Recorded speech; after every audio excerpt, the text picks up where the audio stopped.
Dear students, today we are going to begin with the session 5 of our part A employability skills. In this, we are going to study what are sentences under writing skills.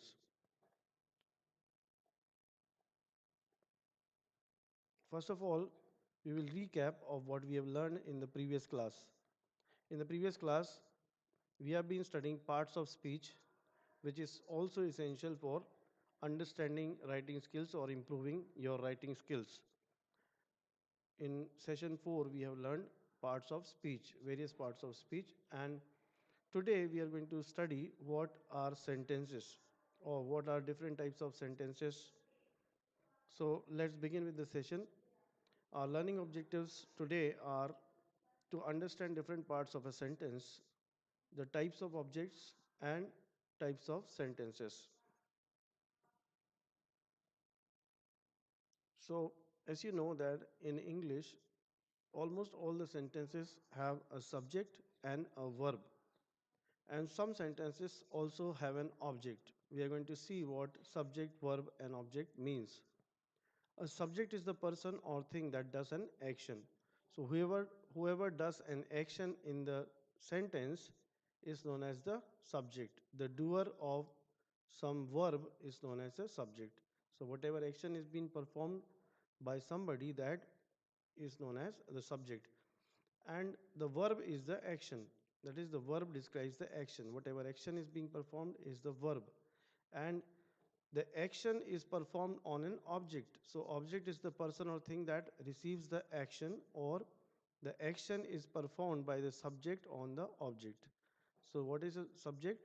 Subject is the person or thing that does an action. A verb is the action, and the object is the person or thing on which the action is done.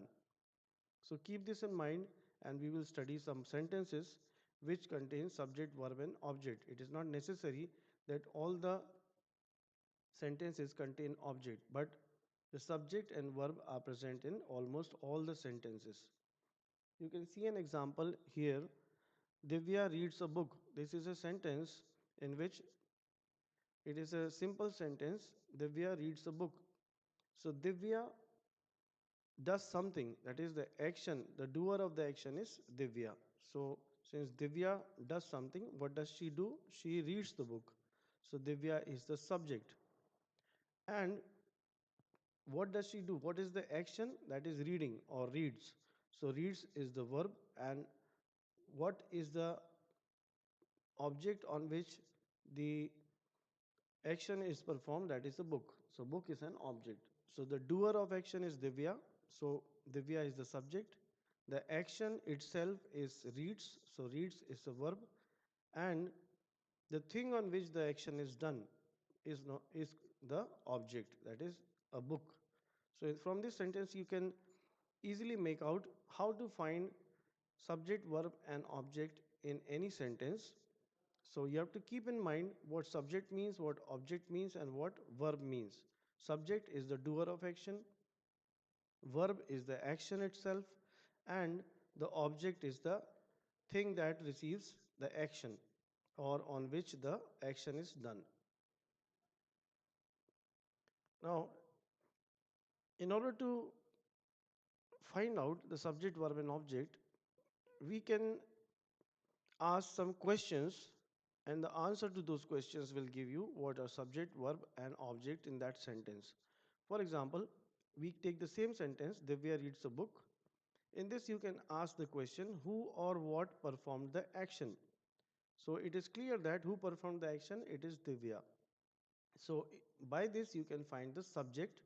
So Divya is the subject in this sentence. The verb describes the action. So whatever action, reading, running, walking, and so on, these are the actions. So you can ask the question, what is the action? This will help you find the verb. So in this sentence, reads is the verb. The object is the person or thing that receives the action. So you can ask the question, who or what received the action? The action is received by the book. So book is an object. So in this way, you can find the object in the sentence by asking who or what received the action. So It is very easy to identify the subject, verb, and object in a sentence by asking some questions like who performed the action or what performed the action, that is the subject, what action is performed, that is the verb, and who received the action or on which the action is performed, that is the object. So here are a few sentences in which the subject, verb, and object have been identified for you to understand better. Sentence is I ate an apple. So who is the doer of action? It is I. So I is the subject. Ate, that is a verb or an action. And what on which the action is performed? It is apple. So an apple is object. You have to include this article an along with apple because I ate an apple forms a complete sentence.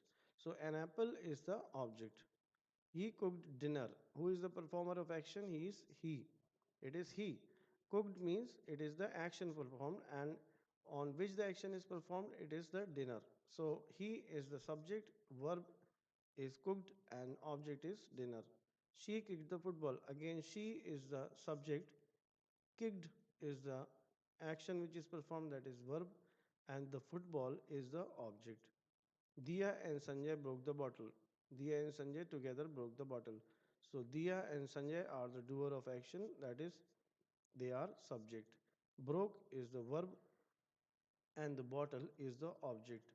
So you can easily identify subject, verb, and object from the given sentences, and such questions will be asked in your exams. Types of objects. Now, we have seen that a sentence may contain objects. So, there can be two types of objects. One is the direct object and indirect object. You might be wondering what these means. So, in the later section, we are going to study what direct and indirect object means. So, a direct object answers the question what? For example, we have the same example, Divya reads a book. What? What does Divya reads?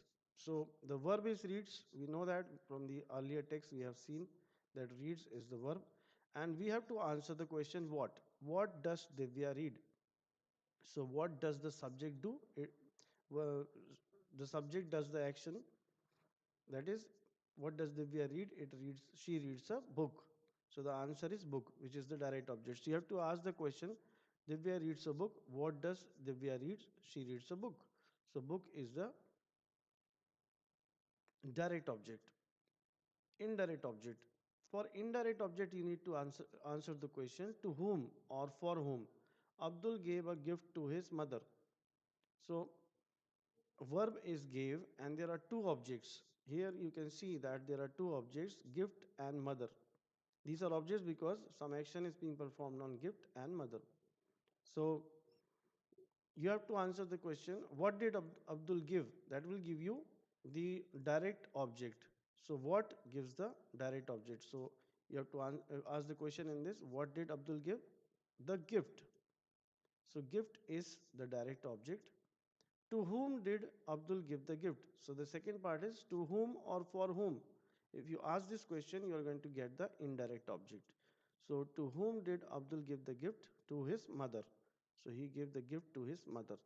So if you ask the question to whom, that is going to give you the indirect object. So his his mother is the indirect object. So it is easy to make out the direct and indirect object from a sentence, although not every sentence may contain both. That is, indirect object may not be present in some sentences, as we have seen in the previous sentence. Here there is no indirect object. If you ask the question to whom or for whom, that question cannot be answered by this. But what can be answered by this question? So it contains the direct object but not indirect object. Whereas in this sentence, you can answer both the questions. What means gift and to whom is mother. So this sentence contains both direct and indirect objects. Now let's see some examples in which we are using direct and indirect objects. So Sanjay bought vegetables. So bought here is the verb, and if you ask the question what did Sanjay bring? that is vegetables. So vegetables is the answer of what? That is, this is the direct object. And so the direct object is vegetable. Now there to whom or for whom is cannot be answered by this. So there is no indirect object in this. Fatima and Sonia played tennis. So Fatima and Sonia, they are subject. Played is a verb and tennis. What did they play? They played tennis. So that is the answer to the question what? That is tennis is the direct object. So here there is a direct object, but in this also there is no indirect object. He offered me an orange. He is the subject, offered is the verb, an action, and an orange.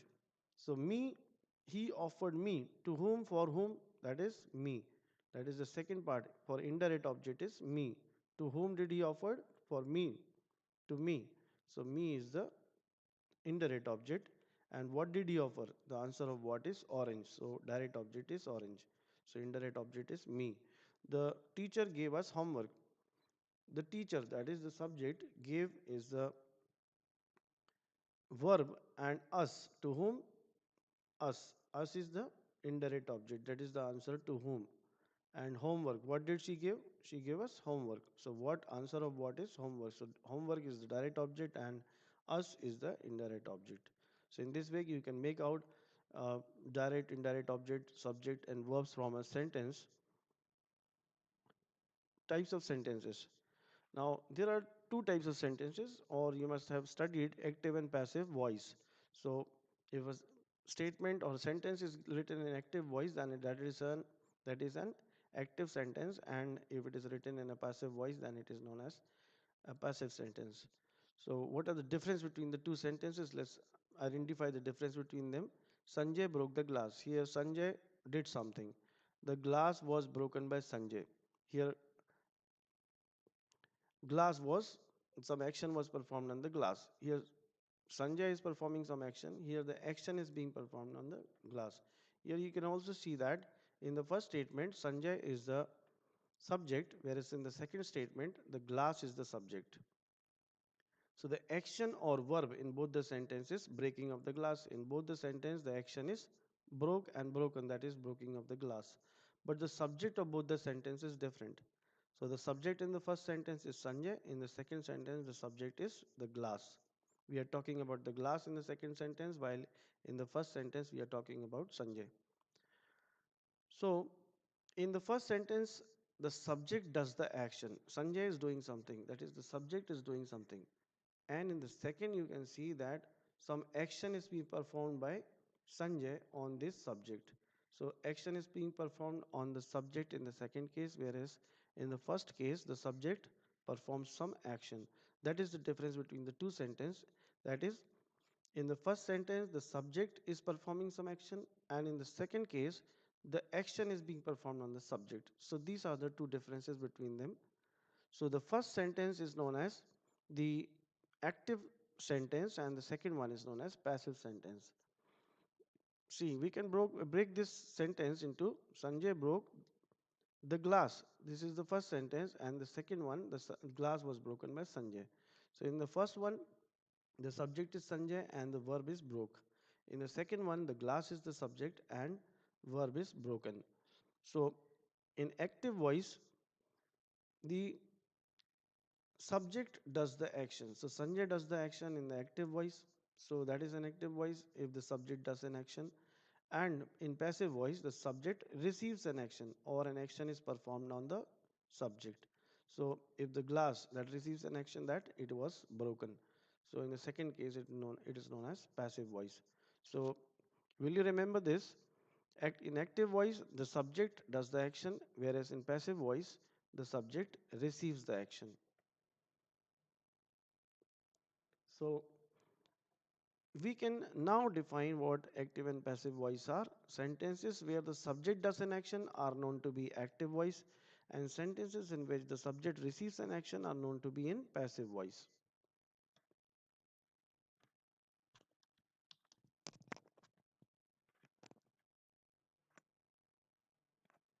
We have some sentences for understanding what active and passive voice are. First sentence is she wrote a letter.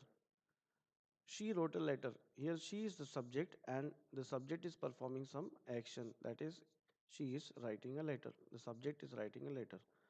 So the subject is performing some action. Whereas if we convert this into passive voice, the letter, which the subject was she in this, now in passive voice the subject becomes a letter and written, although the verb is same, by her. Now the action is being performed on the letter, that is on the subject.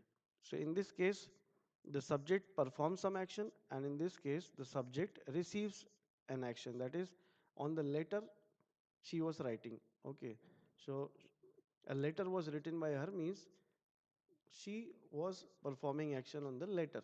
So here action is being performed on the subject. He opened the door. Here the subject does an action. The door was opened by him. Here the subject receives an action.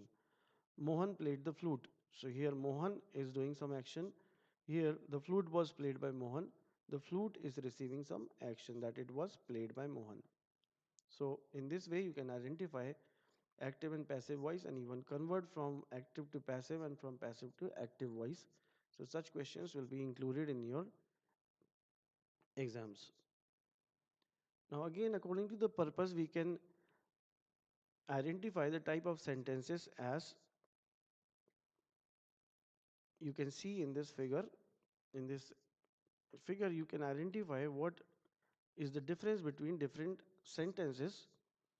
You can identify how these sentences differ from each other. For the first sentence, you can see who broke the bottle. Now you can read these sentences aloud and you can ask the question by yourself what is the difference you can identify in these sentences. Who broke the bottle? That is a type of question. Sanjay broke the bottle. That is an answer or a simple sentence. No, I didn't. I did not. That is another kind of sentence. And pick up the pieces, a command which is being given in this sentence. It is another type of sentence. So the first question, the first sentence asks a question: Who broke the bottle? The second one is a statement, simple sentence or a statement, a general sentence or statement which says Sanjay broke the bottle. The third one is a reaction: No, I did not, and you can see the exclamation mark here and the question mark in the first one. So you can also see that there is a difference between the punctuations which are used in the two sentences. Also here, full stop is used. That is, it is yet another kind of sentence. So here is the reaction: No, I did not, an exclamation, and pick up the pieces, that is an order or a command. So you can see that these sentences differ from each other. So depending upon the type of sentence we can, and according to purpose we can identify or group these sentences into the following types. First one is a statement or declaration, that is the statement or declarative sentence. The second one is a question or interrogative sentence. Third one is emotion, a reaction or exclamatory sentence. And the fourth one which states an order or command, that is an imperative sentence. So there are four types of sentences: declarative sentence, interrogative, exclamatory and imperative. This is the most common type of sentence. We are talking about declarative sentence or general statement. So these are most common type. It provides information or states a fact. It also ends with a full stop. So these type of sentences end with a full stop. They provide general facts or information. Question or interrogative sentence. In this we ask questions. This type of sentence asks a question. It always ends with a question mark. So whenever you are using when, what, how, and such kind of uh, beginners of statements or sentences, then that will end with a question mark because they are interrogative. Third one is exclamatory sentence. An exclamatory sentence expresses a strong emotion. So whenever strong emotion feelings are involved, such as joy, sadness, fear, or wonder, it always ends with an exclamation mark. So it ends with an exclamation mark and it denotes a strong emotion. The last one is imperative sentence. In this, these sentences are known for orders and commands. So they show an order, command, request, or advice. It can end with a full stop or an exclamation mark. So either it can end in a question, an exclamation mark or a full stop. So these are the basic differences between the four type of sentences. You can go through these statements and also you can learn what is the difference between the different type of sentences, and also you can clearly understand the difference between these sentences. And you can also, if given sentences are there, you can identify what category to which they belong. I go to school, I like eating vegetables. So I go to school, I like eating vegetables. These are general sentences, kind of declarative sentences. Did you go to school? Did you like eating vegetables? These are question sentences, so they are interrogative sentences. I came first in the class. That is a strong feeling or emotion, so it is known as the exclamatory sentence. Whereas go to college today, go eat your vegetables is kind of order or command. They are known as imperative sentences. So the first group of sentences in this table are the declarative sentences. In the second group, you can see they are interrogative sentences. Third one are exclamatory sentences, and the last one, which indicates an order, command, or request, they are known as imperative sentences.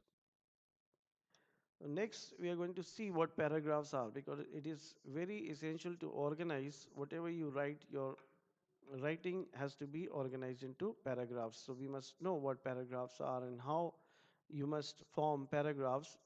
Otherwise, long text would not be much readable if it is not broken into paragraphs. So a group of sentences form a paragraph. We have seen what sentences are, and we have seen various type of sentences.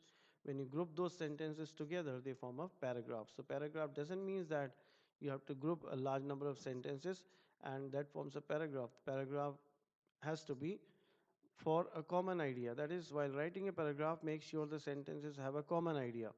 So all these statements which you are using to form a paragraph must have a common idea.